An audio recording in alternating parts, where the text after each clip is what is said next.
have been talking to you about a topic in Unit 2 of your syllabus, decision support systems.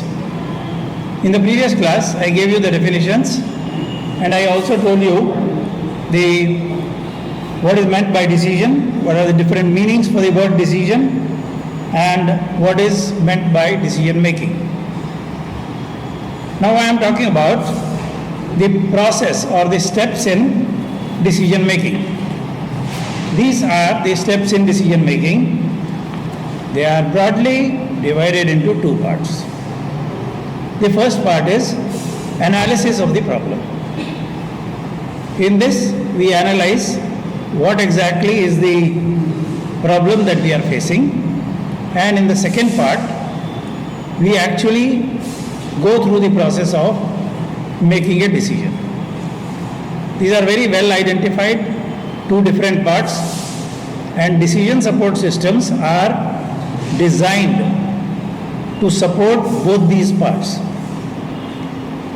So when we have to start using DSS, first we have to do the analysis of the problem. If there is no problem, well then decision is not required. Decision is required at any stage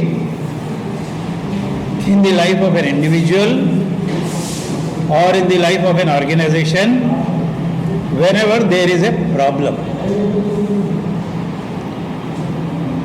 Imagine a situation where you don't find a problem.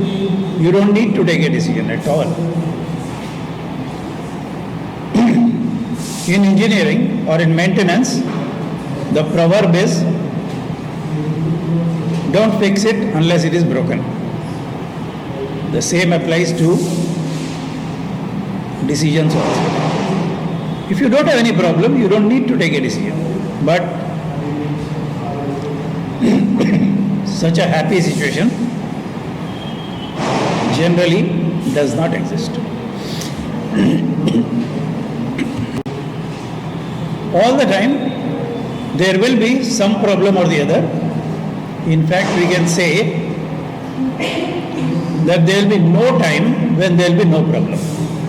This is true for your life as an individual. It is also equally true for your life as an organizational entity or as a manager in an organization. Some problem will always be there. Now what could be the possible problems? Less profitability could be a problem. Less productivity in a manufacturing factory could be a problem. Indisciplined manpower could be a problem.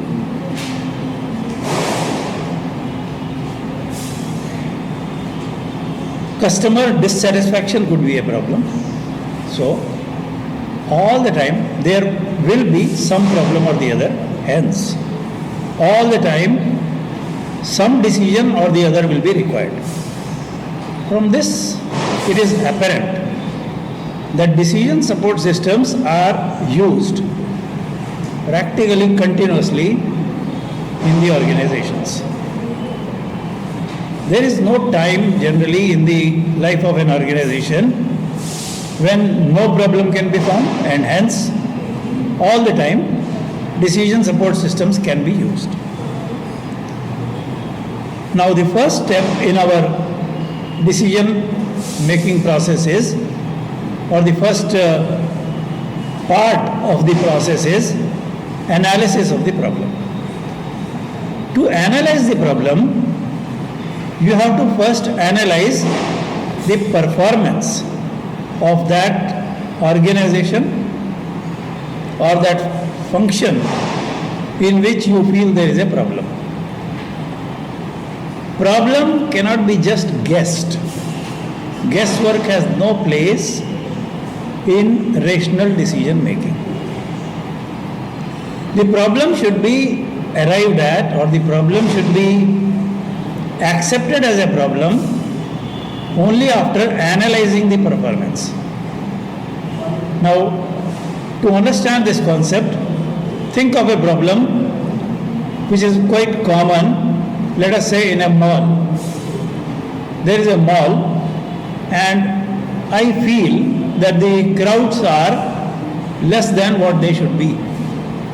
I am not finding as many customers in the mall all the time as I used to have earlier. This is what I feel by just observation. But is it really a problem? That you cannot say unless we have some data to analyze the performance. So if I have to decide whether the number of footfalls in my mall has decreased or not, for that do I have the data first? 3 months ago, on an average, on every Tuesday, how many customers used to enter my mall? Now, on an average, on every Tuesday, how many customers are entering? Is there a substantial difference? If there is a reduction, then there is a problem. But if there is no reduction at all, you cannot conclude that a problem is existing. The existence itself of a problem should be confirmed by analyzing the performance. If you are talking about cash flow problem, again, on a guesswork basis, all the time, everyone feels I have less cash. Right now, if I ask you, do you have adequate cash? You will say no. Because all the time we feel cash is less. The same feeling could be there in a company also. But if you have to conclude whether cash flow has fallen or not, for that you need data. That means you must have historical data. You must compare a kind of time series. And if that time series shows that yes, there is a reduction in cash availability, then there is a problem. Otherwise, there is no problem.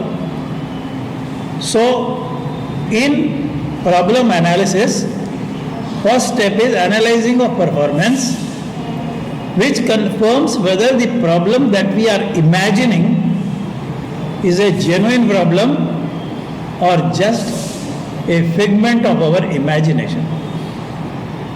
A problem which is your imaginary problem, you don't have to take any decisions on that. In fact, if you try to do that, you will complicate the issues more. You will create some other problem which never existed.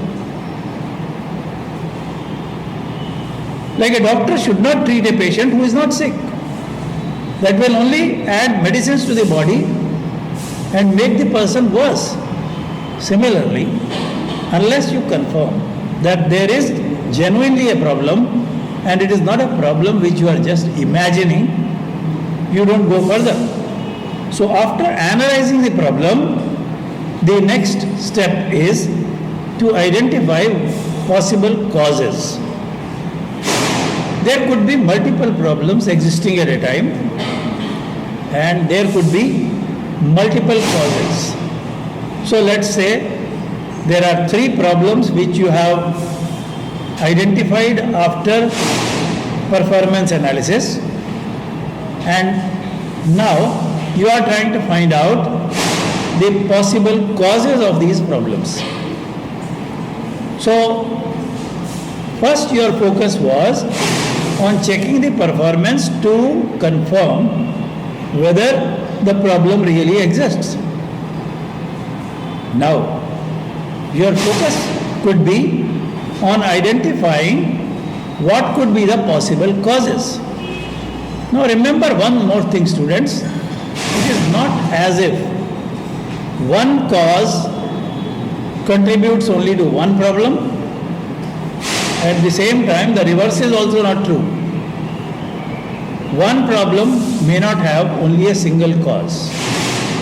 So what happens is, at any time, there will be more than one problems and there could be existing more than one causes, and all the causes, they don't have one-to-one correlation.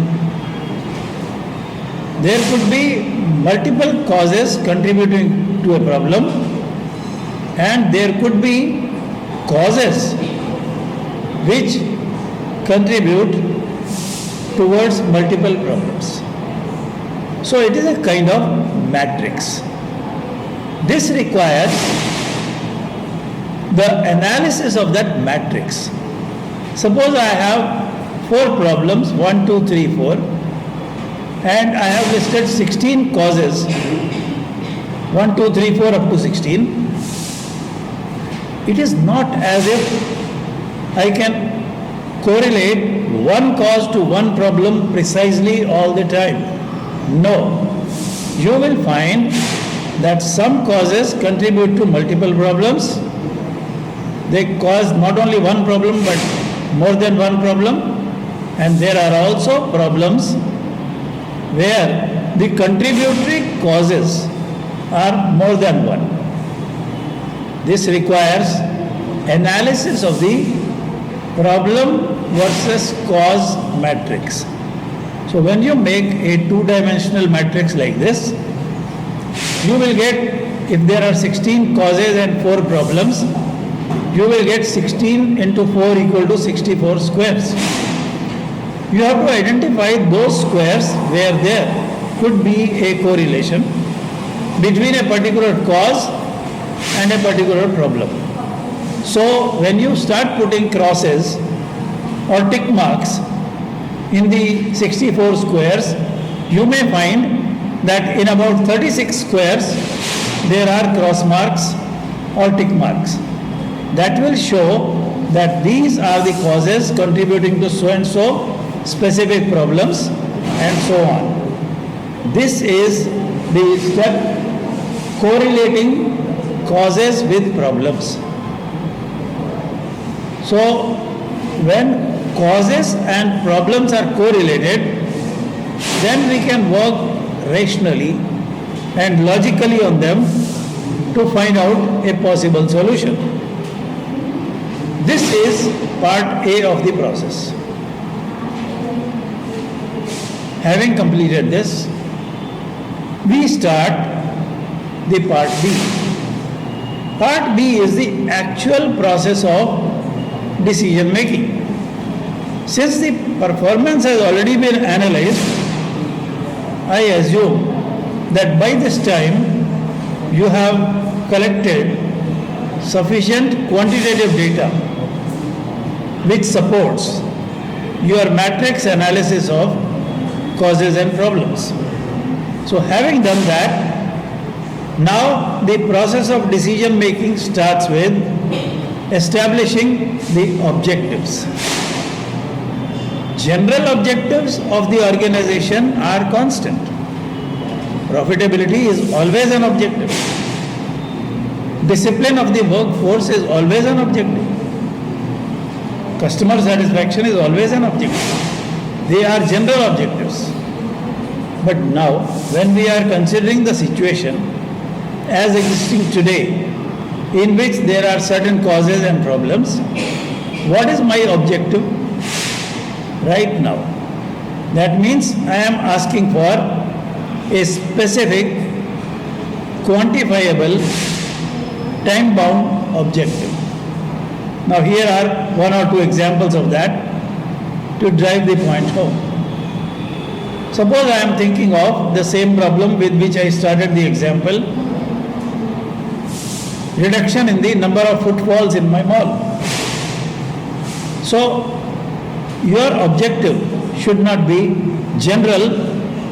It should not be stated in a general language saying that we must increase the number of footfalls. That doesn't mean anything. Even if you increase it by 1%, still you can say there is an increase. So we have to be more specific. If my analysis of the performance has revealed that 2 years ago, from 2 years ago to 1 year ago, the average number of footfalls on a Tuesday in my mall was 5,900 and now it is 4,900. That means there is a reduction of almost 17%. Now my objective should be very specific, something like saying that I must increase the number of footfalls on specific days, say by 10% within the next 3 months. When you make an objective like that, your objective is specific. It is quantifiable and it is time bound. The objective could be different for different parts of the problem. When we talk about the number of footfalls in a mall, the number of footfalls in a mall are never the same on all days of the week and at all times of the year. There is always a pattern. There are certain days in a year where more customers come. There are certain days in a week also where more customers visit the mall. So specifically you will have to make up your objectives, develop your objectives as to how much improvement I am looking for. In the next step, you develop the alternate actions. To achieve that objectives or those objectives which I have identified now, what could be the possible courses of action? What can I do? In the same example of footfalls, you could do several things. You could mount a publicity campaign. You could run an advertising campaign in multiple media simultaneously or anything else. So, multiple alternative actions need to be identified. Having done that, we must score each alternative action against our specific objectives. Which action will be most appropriate for achieving which objective? From this, you will be able to identify which are the alternative courses of action which are best suited for satisfying your objectives. When we identify our objectives and when we also identify the alternative courses of action, the next step which is logical is to identify the consequences. Now, how consequences are coming into the picture, I am explaining that. To start with, look at the health problem of an individual. When an individual has a health problem, some course of treatment is prescribed. But all courses of treatment, they also have certain consequences. These consequences are: 1, the cost of treatment; 2nd, duration of the treatment; and 3rd, side effects. I hope you are aware that no medicine exists in the world which doesn't have any side effects. The simplest medicine to the most complicated medicine, it cures certain health issues, but it will also have certain side effects. Similarly, in organizations also, when we have diagnosed the problem and when we are identifying alternative courses of action, there also some consequences will always be there. Now, to understand this relationship between action and consequences, we will take another specific example. Suppose my problem was indiscipline among the workforce. And I have identified indiscipline by checking how many times employees are reporting late for duty, logging in late to the network, logging out early and going home. I have identified those performance parameters.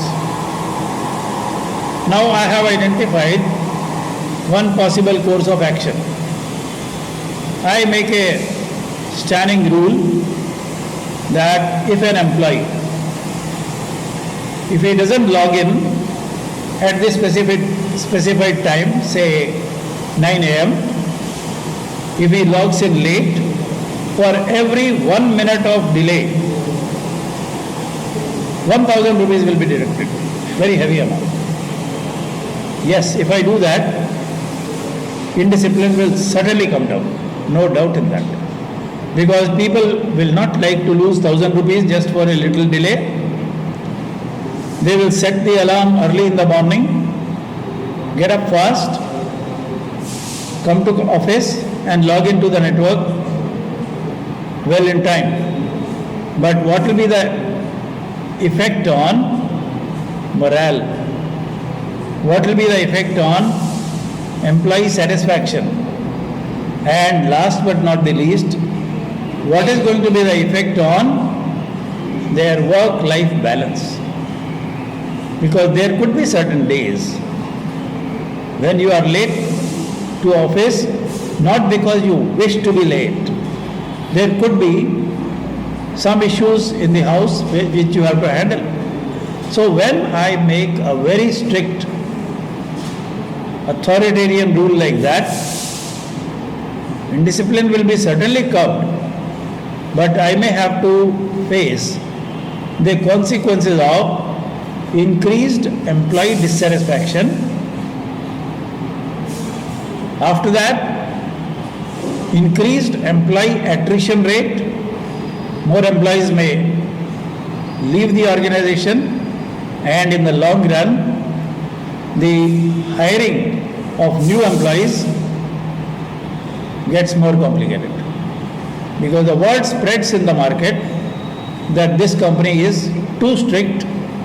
Even for the slightest delay, huge amount is deducted from the salary. So you have seen that there is a problem, and we can identify causes as well as alternative courses of action. But all these alternative courses of action, each of these alternative courses of action will also have certain consequences, and those consequences must be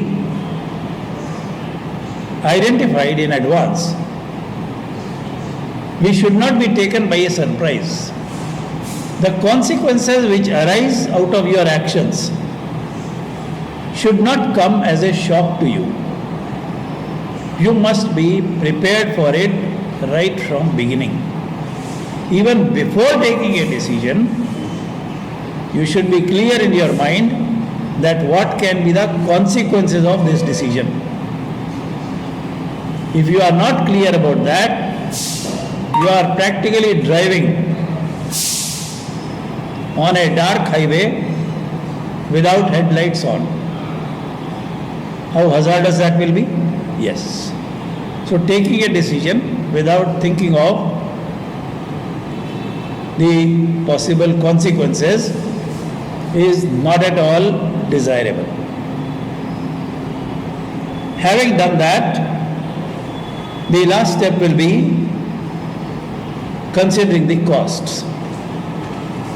Every course of action that we take, every decision either for improvement or modification of organizational systems that we take costs money. Decisions are not free. The decisions, as long as they are just on your computer screen, they are free. When you implement, when you put them in practice, the decisions have a cost angle also.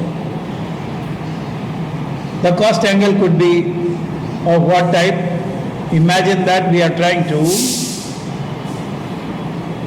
augment our manufacturing capacity. And after considering all the consequences, we have decided that we don't need to set up a new plant. We have to enter into a collaboration agreement with a sub-vendor or a supplier to outsource the manufacturing.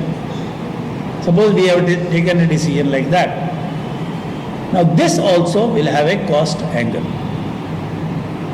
When we manufacture something in a captive plant, in our own factory, the cost will generally, not always, generally it will be less. But when you outsource, the organization which is manufacturing for you, they need to take some profit for their survival and growth. So cost generally goes up. Can I absorb that cost in my profit margin? It has to be absorbed in profit margin only, because you will not be in a position to increase the selling price. For that the consequences will be something else. If you are increasing the selling price, then either your turnover falls or you need more aggressive advertising, digital marketing and social media marketing to maintain the turnover at the same level. In both ways, cost is involved. So, we have to consider the cost angle also for every alternative. So, having considered the consequences and the costs, you choose one course of action which will be the most suitable one, which will solve the problem, meet your objectives, whose consequences you are able to tolerate and whose cost you are able to bear. So if these four things can be done, then that decision will have to be chosen. So these are the steps in decision making. These methods can be used for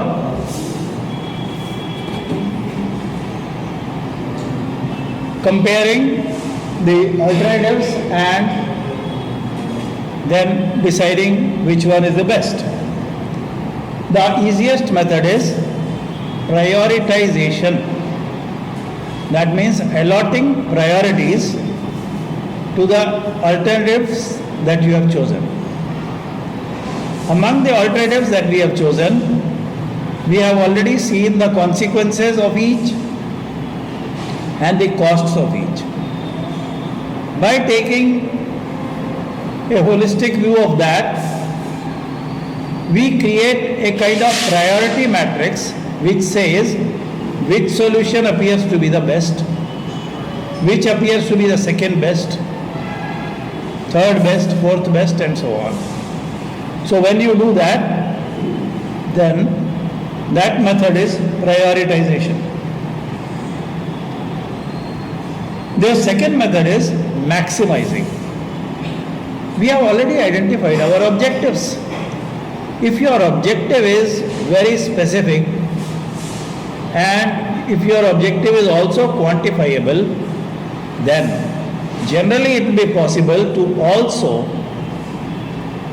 verify the alternatives on the basis of which of these alternatives will maximize the objective. So my objective, let us say, was profitability.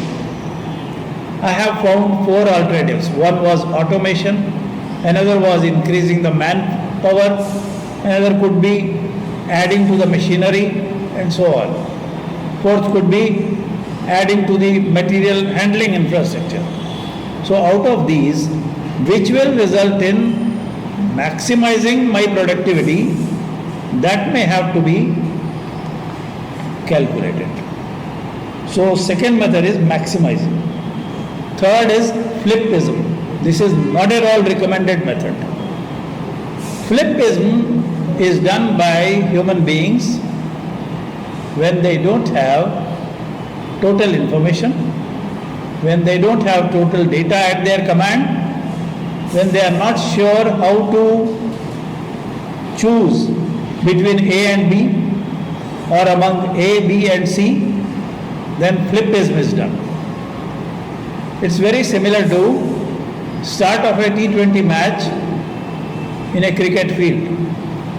There are two teams. Now how do you decide which team should bat first and which should ball first?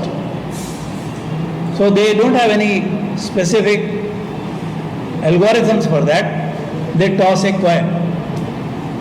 With the toss of a coin, they say if heads, I bat, tails, you bat. This is flippism. Flippism is done in organizations also. It is not advisable, but it is done when you don't have complete data and when you don't know all the quantifiable facts, then the only action left is flippism. Flippism can be done with a coin, with a pack of cards, by a tarot reader, by a numerologist, or something like that. And for most of the routine decisions, we should be able to develop algorithms, decision models, which use automated decision making. And this is where decision support system is the most superior method. In decision support system, it is possible to develop mathematical and quantitative models by using which we can automate our decisions. And for that, you will be using either DSS or GDSS, that means group decision support systems, because as I mentioned earlier also, some decisions can be taken individually, but many others, they need to be taken by a group. This topic will continue in the next class.